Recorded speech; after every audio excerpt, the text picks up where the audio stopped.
Hello, ladies and gentlemen. Welcome to this brand new series of Mr. Stephen Has an Opinion. I'm Mr. Stephen and I'm going to be here every Wednesday night at 6 o'clock on this very channel. A lot of things have changed since we last spoke, so I wanted to give you a bit of a rundown on what's been happening whilst I've been away. Firstly, I no longer have a job. That is to say, I'm self-employed. I employ myself. In fact, it's so close to Christmas that you could say that I'm elf-employed. No? I'm actually running two companies. One is CrunchNet. We make the internet, and that's what they do. We make websites and banners and those horrible emails that come through with attachments that you can't read because they're all images. We do all of that stuff. I'm very sorry about the emails. I've also got a company called Flaming Paper. Now, those of you who know what we're doing with Burnt Papyrus might already know this.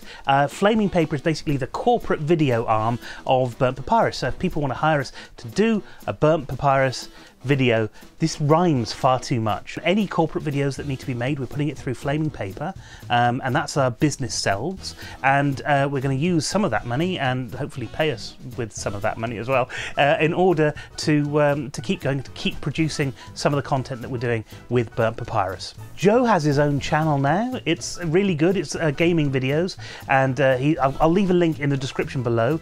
Go and check it out. And he and I have been working on two short films. The first is called The Trial, and it's written by a good friend of ours, PJ Montgomery, and the second one is called Bounce, and that's the one that we're working on at the moment, and we're editing together at the moment. We shot them both in 2 days. That doesn't mean 4 days, that means both of those films were shot over a weekend. I'm really pleased with the results that we're going to get, and I'm really looking forward to being able to show all of you what we're actually doing with this. If you want to see a film that Burnt Papyrus has already done, we have released The Deacon Suite, which was our first sort of I'm going to say our first professional short film. I don't know if that's true. I don't really know what a professional short film is. We haven't been paid for it. But I think it just looks really good, and hopefully it's engaging enough that people will want to go and see it a couple of times. Again, link below, and do go and check it out. It's something that I'm really proud of, and hopefully these other films will be as well.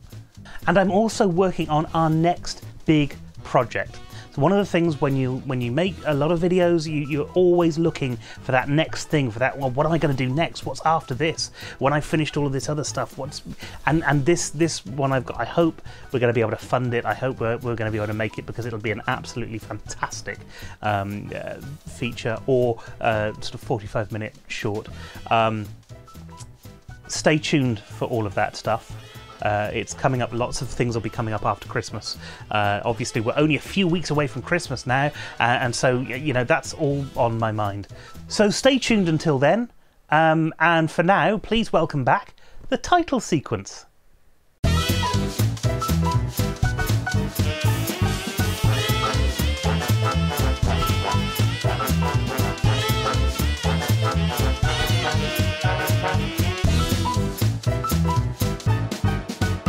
What are your top 15 albums?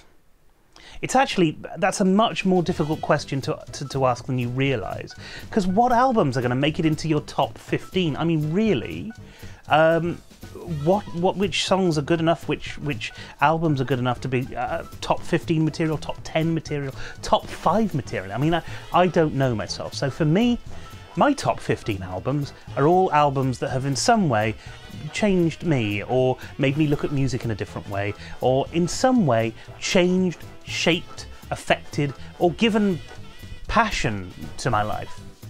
Number 1 is the Beatles' One, which is the singles collection. And because I can't just pick one Beatles album.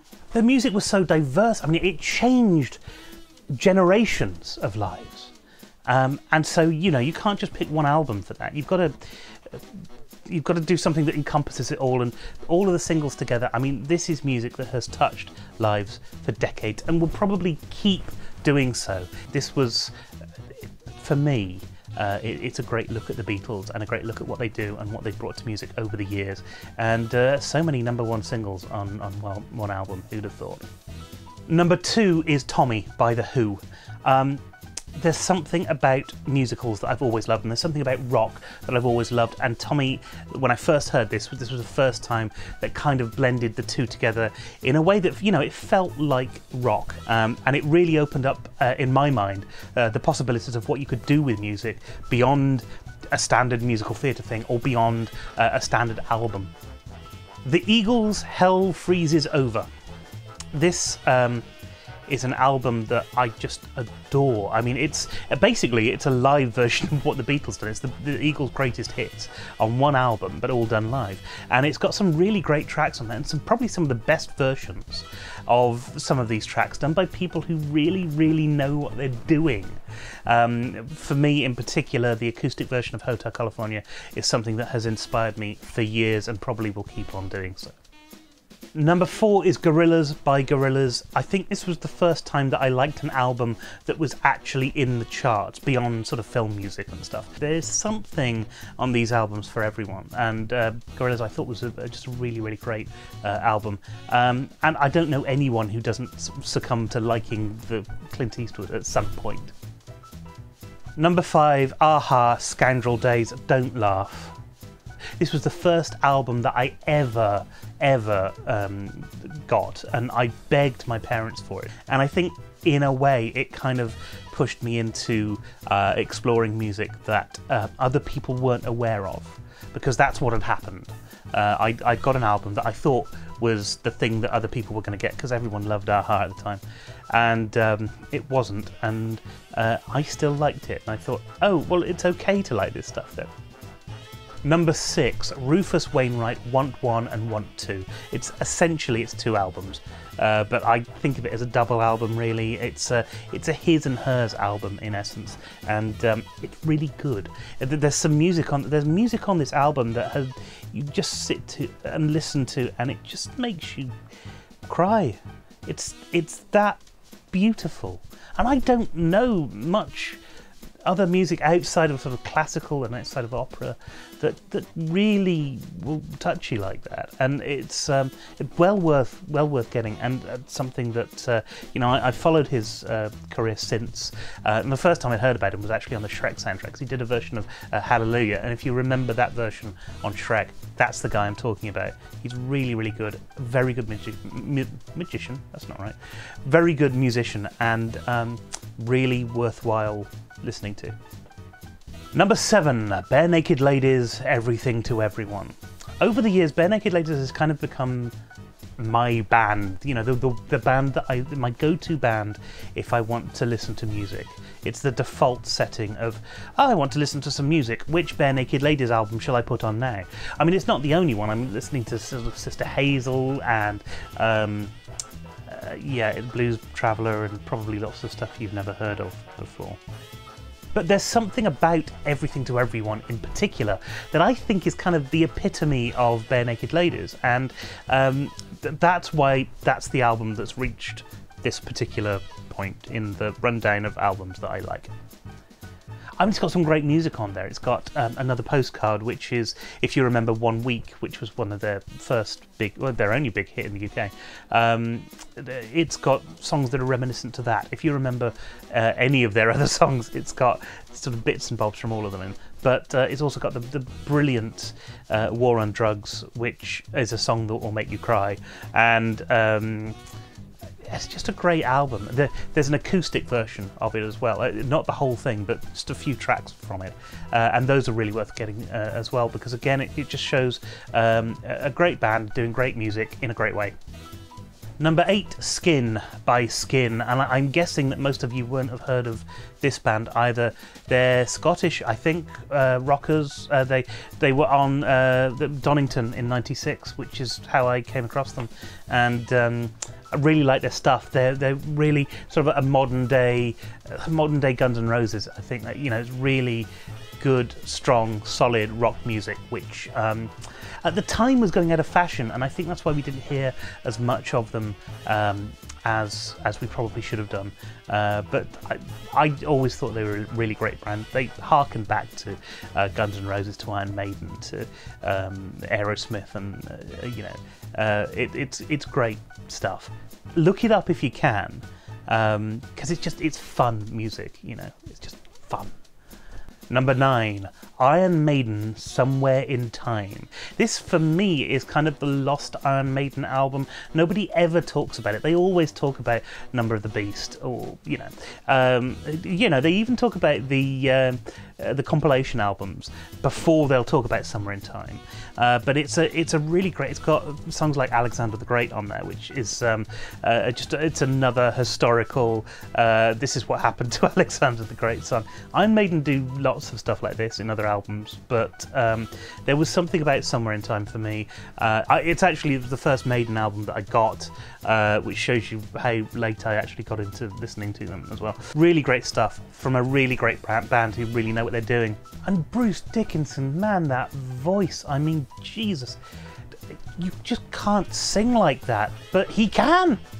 Number 10, bit of a change, bit of a step down. Les Mis, the original soundtrack. It's just really, really wonderful.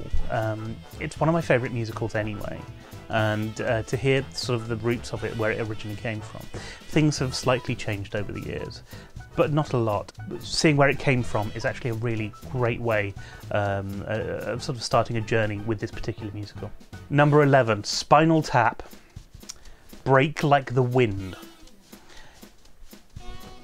This was the first time I think I'd heard something which was rock music and it was comedy, and before I'd heard things, well, we'll get on to some of the things I'd heard before, but you know, stuff like Weird Al or Richard Digance or even Billy Connolly, and you think, oh, that's great, that's funny, but it's kind of folk music, and it had to be folk music because that, you know, you couldn't hear the lyrics properly otherwise, and that's the thing that made it funny.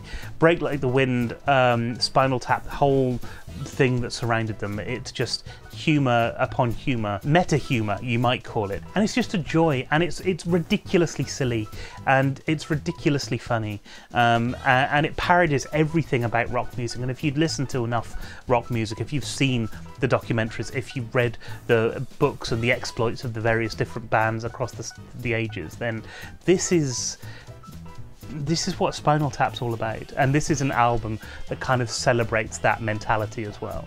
Number 12, Guns N' Roses' Use Your Illusion. Now, this was a big album when I was in, I must have been junior school, no, yeah, junior school, Jesus, oh. Personally, I think this is the best of Guns N' Roses, the best produced of Guns N' Roses anyway, and it got me into playing the guitar. Actually, that's the first album I thought where I thought I'm going to pick up a guitar and try and learn some of these songs, and you know, I think the Guns N' Roses stuff was the first time that I started singing stuff for me, and picking up a guitar because I wanted to sing stuff and I wanted to play stuff for me. Number 13, Monty Python Sings. When I was a kid, I didn't realise you could be funny and musical at the same time, and I liked funny and I liked music, so I wanted something like that, and then along came this album, Monty Python Sings, which I picked up at a big superstore. It was just sat there, and I was looking through stuff, and I go, oh, I like Monty Python, they're singing, and I took it home and I just listened to it again and again and again. I didn't know what half of the stuff meant, and yet I would still listen to it, and I'd still get this immense joy from all of the silliness and all of the funniness. And of course, over the years, I've learnt what all of the things mean. Some of it's disgusting, some of it you just shouldn't give to a kid. But yeah, I had it and it didn't do me any good. Number 14 is Nirvana's In Utero, and it's the first Nirvana album that I got. And I'd actually heard this album before I heard Nevermind, so to me this was kind of the introduction to Nirvana. I was playing Heart-Shaped Box long before I'd even heard On a Plane, or, you know, I liked grunge. There was a lot that spoke to me about grunge, and this was just my introduction into it, so it's obviously something that I will go and listen to occasionally. That was stuff I could always just sort of escape into, and this was my introduction to Nirvana, a band that for a few years was actually very, very important to me. Number 15, possibly the most important album on the list, The Blues Brothers. Why important? Well, not because of the way that I related to it. I didn't actually hear the album until I was in college, and there was something about it that spoke to me. And I've always liked blues music, and I've always kind of liked rhythm and blues, but I hadn't really connected with what that meant. I didn't really understand, oh, this is blues music and this is that sort of music and this is that, until I got into college, and we heard this at a dance lesson, and I just went out and bought a copy of the album and just listened to it again and again and again. I love it. There are some brilliant tracks on here, and the film that it goes along with is one of the best films ever. It's got one of the greatest car chases ever. It's the best buddy movie ever. It's such a great film. Some of the best blues musicians ever on the album, and people like Aretha Franklin and James Brown and the Blues Brothers themselves, who, even though they were comedians, did such an amazing job at being bluesmen. This is just a wonderful celebration of everything that has to offer. So there we have it, my top 15 albums. What are yours? Let me know in the comments, or well, make your own video.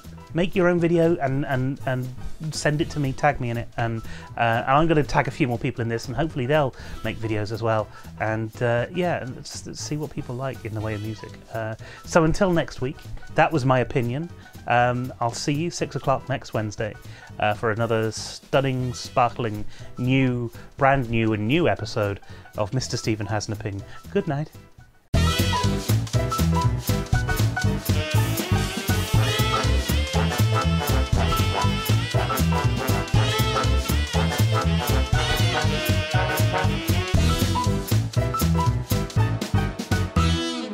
I'm looking over here, I'm looking to you. Now, I realise that when I'm looking at this online, it's going to be really awkward. But, you know, I love you, really.